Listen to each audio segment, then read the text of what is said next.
Viewers welcome back to my channel. இப்போதான் first time நம்ம channel பார்க்குறீங்கன்னா சப்ஸ்கிரைப் பண்ணிட்டு பெல் ஐக்கானை கிளிக் பண்ணுங்க, ஆல் ஆப்ஷன் கொடுங்க. அப்பதான் நாங்கள் போகிற வீடியோஸ் வந்து உங்களுக்கு வந்துகிட்டே இருக்கும். கோவை மாவட்ட சிறுதொழில் சங்கம் மத்திய வேளாண்மை மற்றும் விவசாயிகள் நல அமைச்சகத்துடன் இணைந்து கோவையில் மாபெரும் வேளாண் கண்காட்சி வந்து நடத்திக்கிட்டு இருக்காங்க. அக்ரி இண்டெக்ஸ் 2024 அப்படின்னு பெயரிடப்பட்ட இந்த நிகழ்வு ஜூலை 11 முதல் 15 வரைக்கும் கோவையில் இருக்கிற கொடிசியா வர்த்தக கண்காட்சி வளாகத்தில் ஏற்பாடு செஞ்சுருக்காங்க. இது விவசாய வர்த்தக கண்காட்சியில் 22வது பதிப்பாகும். 5 நாட்களும் காலை 9 மணி முதல் மாலை 6 மணி வரைக்கும் காட்சி வந்து பொதுமக்களுக்கு திறந்து இருக்கும். கண்காட்சியின் இந்த பதிப்பு இந்தியா முழுவதும் சுமார் 225 புதிய கண்காட்சியாளர்களை வந்து ஈர்த்திருக்கு.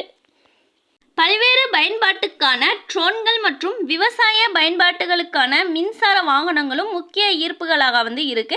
இந்தியா முழுவதிலும் சிங்கப்பூர், மலேசியா, தென்கொரியா, Japan, Sweden, Germany, France, Italy இந்த மாதிரி நாடுகளை சேர்ந்த சுமார் 490 கண்காட்சி நிறுவனங்கள் இந்த கண்காட்சியில் பங்கேற்றிருக்காங்க. இந்த துறையில் பல்வேறு துறைகளில் சம்பந்தப்பட்ட தொழில்நுட்ப கருவிகள் வந்து காட்சிப்படுத்தியிருக்காங்க. சுமார் 4 லட்சம் சதுர அடி பரப்பளவில் வந்து இது காட்சிப்படுத்தப்பட்டிருக்கு.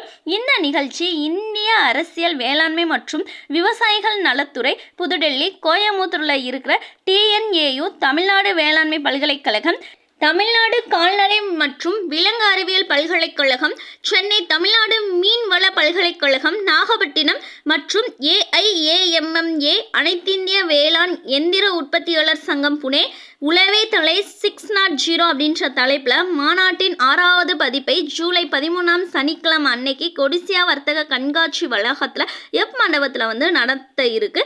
கோழிக்கோடு மற்றும் பெங்களூர் தேசிய தோட்ட கலை வாரியம், சென்னை மற்றும் NIFTEM, தஞ்சாவூரில் இருக்கிற ICAR ஆராய்ச்சி நிறுவனங்களை சேர்ந்த பிரபலங்கள் வந்து இந்த மாநாட்டில் வந்து பேச இருக்காங்க.